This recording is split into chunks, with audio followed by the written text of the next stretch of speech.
Hello, in today's video we will be testing Nahida's Constellation 2. And not only that, we will separate every part of Nahida's supportive kit and test how much damage percentage it provides. And this is only to understand how strong Nahida's Constellation 2 really is. Nahida, still one of the most broken support in the game, and most valuable Dendro character in the game. And if you remember Sumeru, we had hardest Spiral Abyss cycle that time, she was most meta character for entire year. Good thing about Nahida, she is working perfectly fine without any constellations. In her base kit we already have really good supportive utility, but if we look at her constellations, we have really interesting constellation too. And I have Nahida at Constellation 2 since her first banner. And today we'll decompose her kit and understand how much value you are getting from her second constellation, build and utility. First, let's quickly look at the build. For the Catalyst, I'm using her signature weapon. Mostly I pulled this weapon because of the 40 Elemental Mastery team-wide buff, but let's be honest, 40 Elemental Mastery not increasing team-wide damage that much. For artifacts, I'm using Deep-Wood Memories. In most of the team, this would be your best in-slot set, and we'll come back to this utility later. Of course, Constellation 2, Talents Age 10 and Age, and for the stats, I've managed to get 1021 Elemental Mastery and 4101 crit ratio. But today we'll not focus on her personal damage, today we will focus on her support utility. And now let's see what she's offering. Nahida's best utility is the best Dendro application in the game, with 100% uptime. Her second utility is the best Elemental Mastery buff in the game. We can get up to 250, and for some teams this could be game changing. Her third utility, she is the best Deep-Wood Memories user in the game. And this set is very decent veneer for the Dendro characters. But the problem with very decent veneer, you cannot activate it or field, but Dendro set is solving this problem. You can easily get 100% uptime on this debuff and can drastically increase your spread, bloom, hyperbloom and burgeon damage. And now for her constellation 2. First of all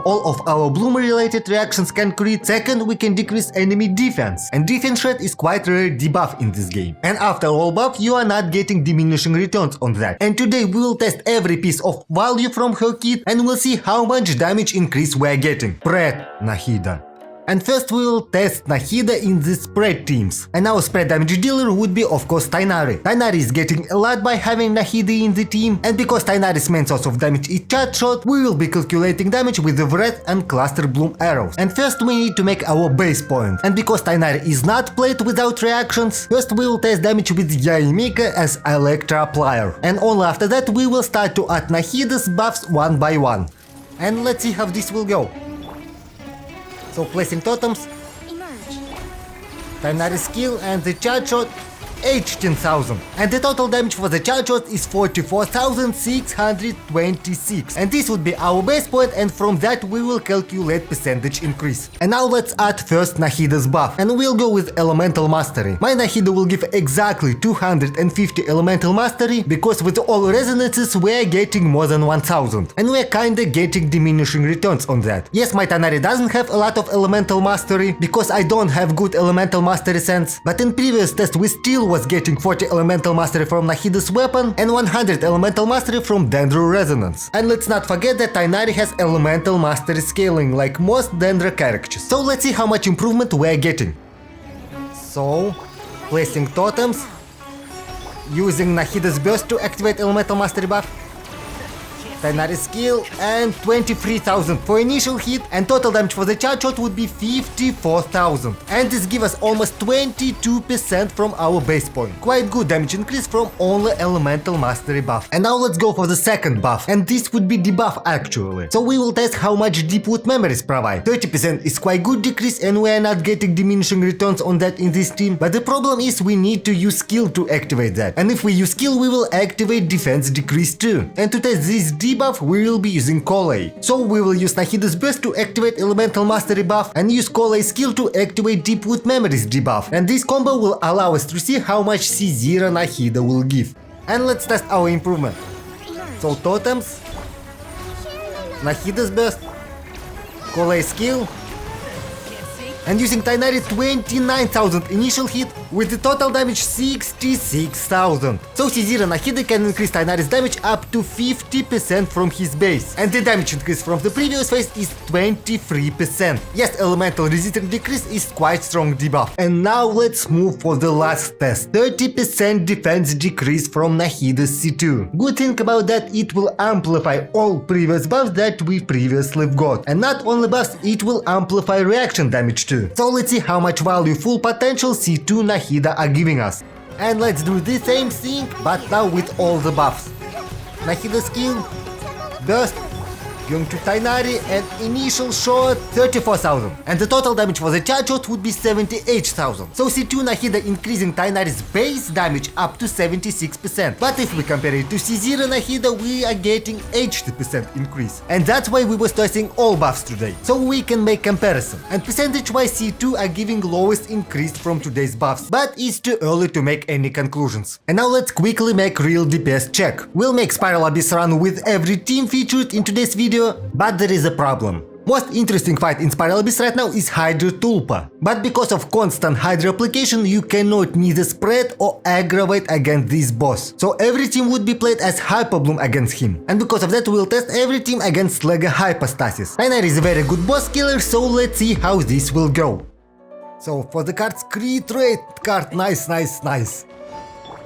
let's start with Zhongli, placing totems, then Nahida, then for Tighnari, skill, cancel into the burst, first shot not crit, second shot 40,000 and another 40,000. First rotation and boss is almost pushed to second phase. Okay, let's quickly push him to second phase. Right now he's immune, please finish the animation. And this phase is nightmare for Tighnari and Yimika because they're constantly targeting immune pieces. So let's replace totems, and we're getting lucky, the ward came to us, so let's shoot it. First shot, second shot, third shot, and we've done. Let's quick reset. Nahida, totems, and now for Tighnari, using skill, first charge shot not creaking, but we are finishing exactly in 50 seconds. Aggravate Nahida. Even though Aggravate and Spread reactions are looking very similar, they have different scalings and getting different value from elemental mastery buffs. And that's the reason why we need to test it. Our Aggravate DPS would be Kitsin. She can trigger a lot of reactions, but our calculator tool will be her burst. For her burst duration, she can trigger up to 4 aggravates. And this is quite good result for this amount of hits. And as always, we need our starting value. And because of that, we'll test damage with Kirara as our Dendra applier. So let's see how this will go. So using Kirara's skill, applying Dendra, triggering Quicken, using Kitsin's burst, and last hit 29,000. I've calculated damage, and total damage would be 84,000. And this would be our baseline for Kitsin. And now let's go for the Nahida's buff. And first we will start with Elemental Mastery buff. Elemental Mastery is quite important for Aggravate reactions, but Aggravate reaction has lower base damage than the Spread reaction. So every point of Elemental Mastery are giving less damage for Electra characters than it's giving for Dendra characters. And another thing, Kitsin doesn't have any Elemental Mastery scaling. That's quite unfortunate, but we have what we have. And about diminishing returns, right now my Kitsin have 144 Elemental Mastery. That's not much, so Nahida's buff would be quite impactful. And this performance would be equivalent to C0 Nahida in Aggravate teams, because in this rotation we will not use her skill and will not activate her Constellation too. So let's see how this will go. So using Nahida's burst for Elemental Mastery, applying Dendra, using Kitsin's skill to activate Quicken and burst, last hit 31,000. And total damage for the burst would be almost 95,000. And C0 Nahida gives slightly more than 12% damage increase for Kitsin. And now we are moving for the last buff. And yes, this would be Nahida C2 defense decrease. In Aggravate teams, Deepwood Memories are giving 0 buffs to our main DPS, but this set still increasing Nahida's personal damage. And Nahida's personal damage is quite good. If we want to add elemental resistance decrease utility, we need to add Anima character. But this video is not about Viridescent Veneer. This video is about Nahida and how she can increase damage in different teams. So that's why we're using Kirara to activate Dendro Resonance. And let's see how this will go. This time I will use Fischl for Lion Thrower 100% uptime. So using Nahida, into Kitsin skill, into the burst, and the last hit 37,000, nice.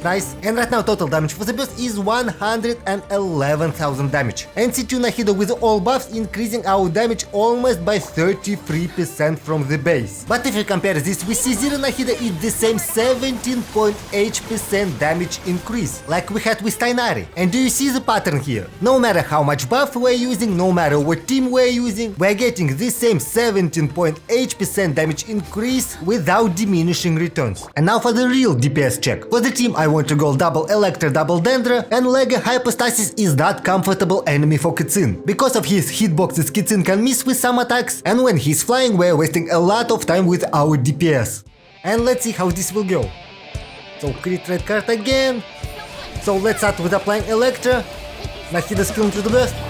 Now let's use Catbox.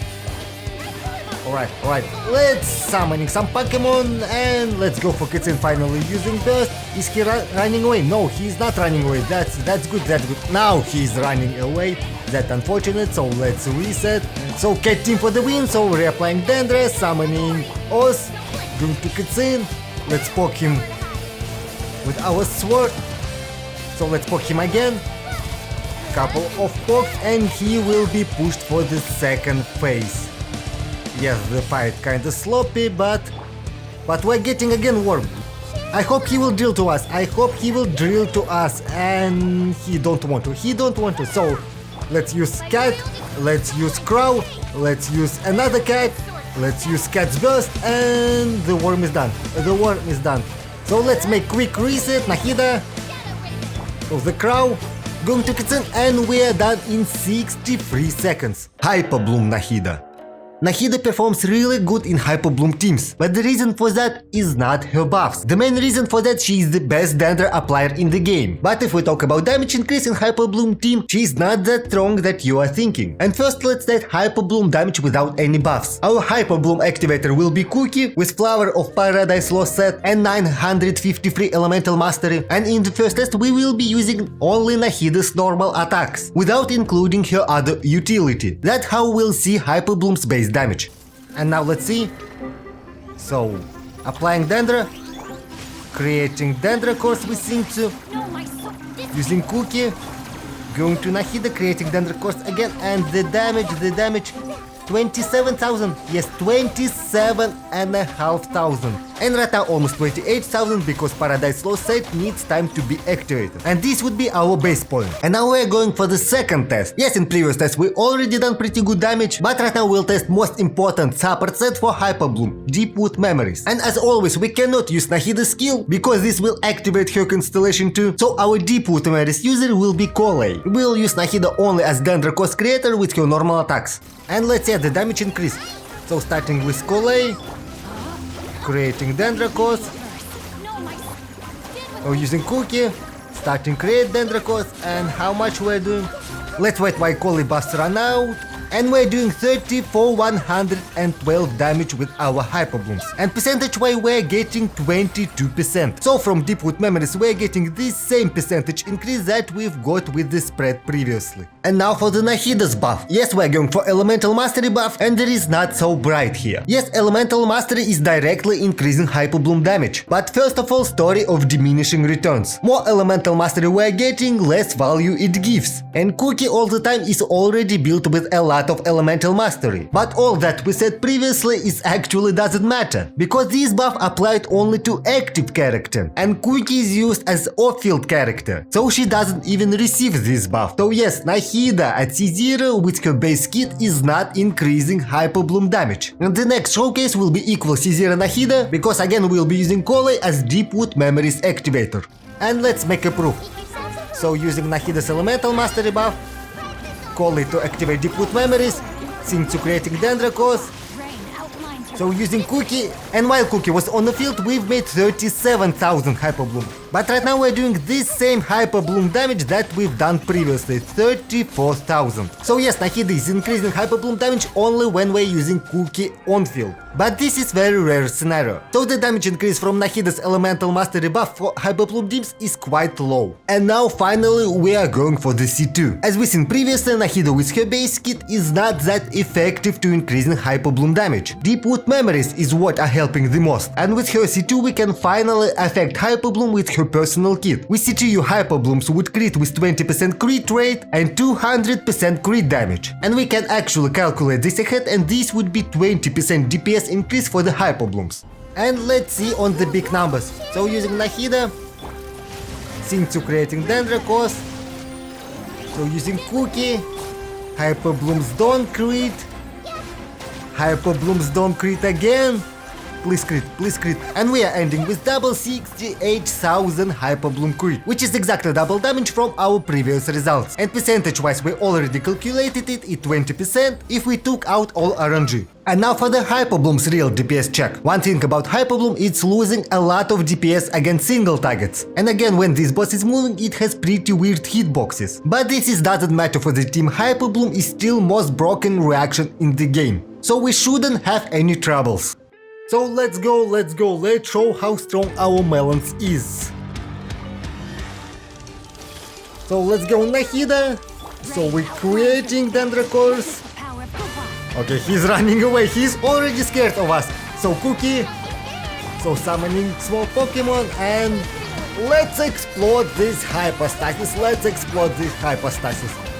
So our first rotation, and we're going pretty fast, so we don't even need our second rotation. Let's somehow finish him with Nahida. So using couple of charge attacks, even though they are not doing a lot of damage, but yes, he pushed to the second phase. So let's take funeral photo. So let's create Dendrocos. Two things to please. Again, double. Sacrificial Sword doesn't proc 2 times in a row. What an unlucky run. So, but we're finishing. We are already finishing couple of normal attacks, and he is done in 56 seconds. Not only main DPS.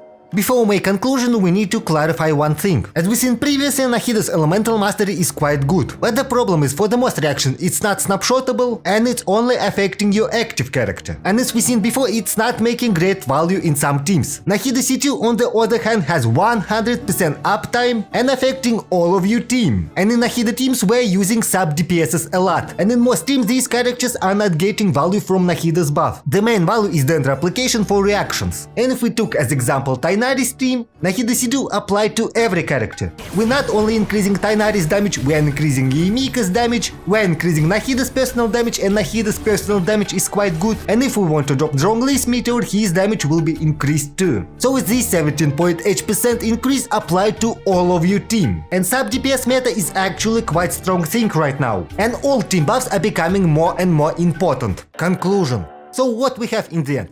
At C0 Nahida working perfectly fine, and with her Constellation 2 she becoming noticeably better. But if your character is doing low damage with C0 Nahida, C2 will not help you. I think her C2 is following rule rich get richer, because if you have a well invested team, value of her C2 is increasing. But percentage wise you are almost always getting 17.8% damage increase. Overall I'm not recommending characters constellations, most of the times they're not worth it, but in Nahida's case I will make exception for one scenario. Let's say you want to get signature weapon. And right now I'm not talking about Nahida's signature weapon, I'm talking about signature weapon for your main DPS that you're constantly using with Nahida. It could be Alhaitham, Saina, Tainari, Kitsin, Yimika, etc. Getting C2 Nahida instead of that would be way better value, because her Constellation 2 provides almost the same damage increase like getting 5-star weapon instead of the 4-star. But it's like getting 5-star weapon for all of your team. What's your thoughts about Nahida's Constellation 2? Is it worth it? Let me know in the comments, and thank you for watching,